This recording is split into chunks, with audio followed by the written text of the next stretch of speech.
हरि ओम। मैं आपकी सखी उषा किरण। मेरे YouTube चैनल में आपका स्वागत है। उत्पन्ना एकादशी व्रत कथा। युधिष्ठिर कहने लगे, हे भगवान, आपने हजारों यज्ञ और लाख गोदान को भी एकादशी व्रत के बराबर नहीं बताया, सो यह तिथि सब तिथियों से उत्तम कैसे हुई, बताइए। भगवान कहने लगे, हे युधिष्ठिर, सतयुग में मुर नाम का दैत्य उत्पन्न हुआ। वह बड़ा बलवान और भयानक था। उस प्रचंड दैत्य ने इंद्र, आदित्य, वसु, वायु, अग्नि आदि सभी देवताओं को पराजित करके भगा दिया। तब इंद्र सहित सभी देवताओं ने भयभीत होकर भगवान शिव से सारा वृतांत कहा और बोले, है कैलाशपति, मुर दैत्य से भयभीत होकर सब देवता मृत्युलोक में फिर रहे हैं।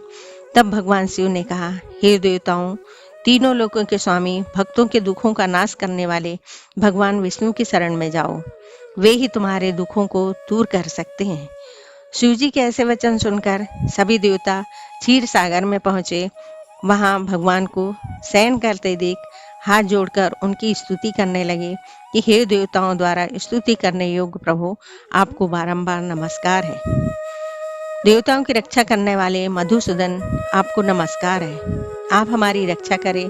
दैत्यों से भयभीत होकर हम सब आपकी शरण में आए हैं। आप इस संसार के कर्ता, माता पिता, उत्पत्ति और पालन करता और संहार करने वाले हैं। सबको शांति प्रदान करने वाले हैं। आकाश और पाताल भी आप ही हैं।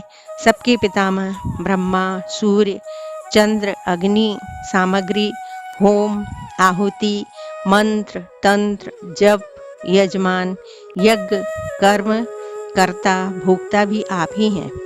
आप सर्वव्यापक हैं। आपके सिवा तीनों लोकों में चर तथा अचर कुछ भी नहीं है।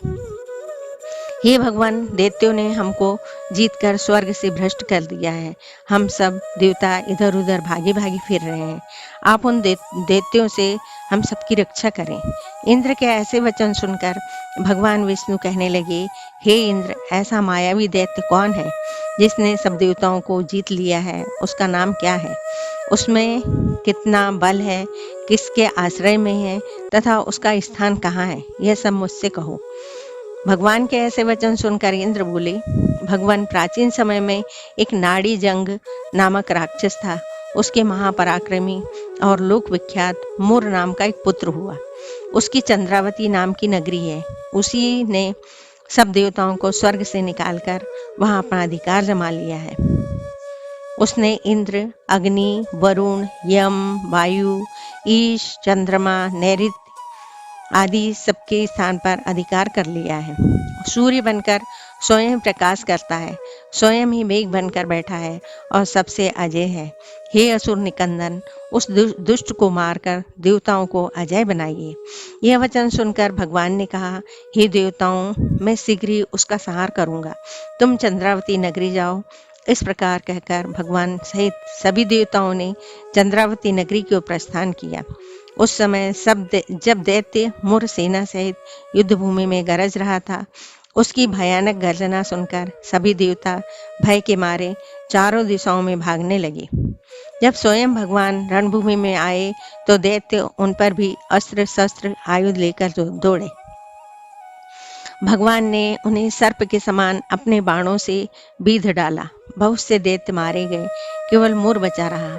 वह अविचल भाव से भगवान के साथ युद्ध करता रहा।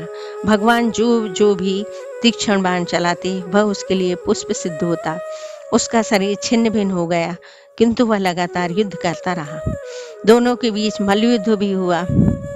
10,000 वर्ष तक उनका युद्ध चलता रहा, किंतु मोर नहीं हारा। थककर भगवान बद्रिकाश्रम चले गए। वहां हेमवती नामक सुंदर गुफा थी। उसमें विश्राम करने के लिए भगवान उसके अंदर प्रवेश कर गए। यह गुफा 12 योजन लंबी थी और उसका एक ही द्वार था। विष्णु भगवान वहां योग निद्रा की गोद में सो गए। मोर भी पीछे पीछे आ गया और भगवान को सोया देखकर मारने को उद्यत हुआ। तभी भगवान के शरीर से उज्जवल